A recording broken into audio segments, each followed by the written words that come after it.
Good day, this is Professor Will, CBMD PhD. Today is Monday, June 14, 2021.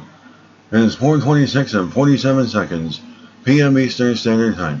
Today's research, human cells. And don't forget to check out my website. So let's hop to it here.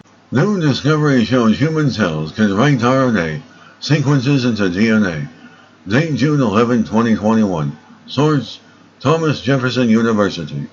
In a discovery that challenges long-held dogma in biology, researchers show that mammalian cells can convert RNA sequences back into DNA, a feat more common in viruses than eukaryotic cells. Cells contain machinery that duplicates DNA into a new set that goes into a newly formed cell. That same class of machines called polymerases, also called RNA messages, which are like notes copied from essential DNA repository of recipes, so they can be read more efficiently into proteins. But polymerases were thought to only work in one direction, DNA into DNA or RNA. This prevents RNA messages from being rewritten back into the master recipe, book of genomic DNA.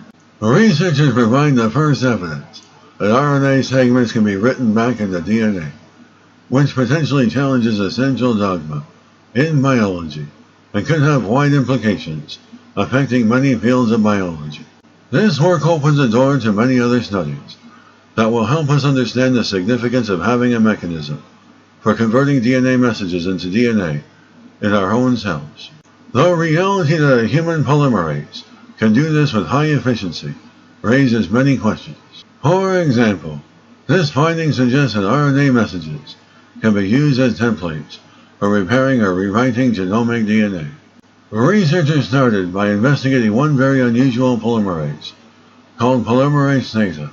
Of the 14 DNA polymerase in mammalian cells, only 3 do the bulk of the work of duplicating the entire genome to prepare for cell division.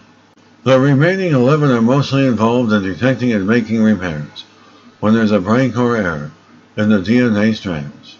Polymerase theta repairs DNA, but is very error-prone and makes many errors or mutations. The researchers therefore noticed that some of polymerase theta's bad qualities were ones it shared with another cellular machine. Albeit one more common in viruses, the reverse transcriptase. Like Pol theta, HIV reverse transcriptase acts as a DNA polymerase, but can also bind RNA and read RNA back into a DNA strand.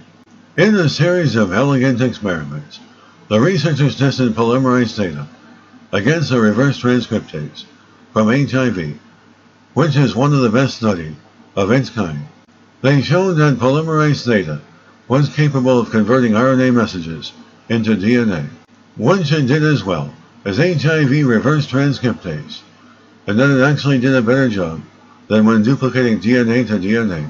Polymerase theta was more efficient and introduced fewer errors when using an RNA template to write new DNA messages than when duplicating DNA into DNA, suggesting that this function could be its primary purpose in the cell.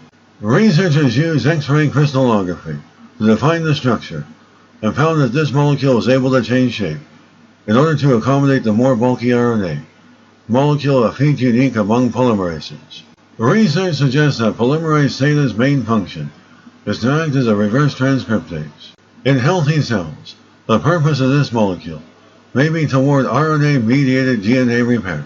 In unhealthy cells, such as cancer cells, polymerase theta is highly expressed and promotes cancer cell growth and drug resistance. It will be exciting to further understand how polymerase theta's activity on RNA contributes to DNA repair and cancer cell proliferation. Good day, this is Professor Will, CBMD PhD, on microbiology, bioinformatics, and pathophysiology. This video was created for educational purposes only. Hope you enjoyed listening. Until next time, have a great day.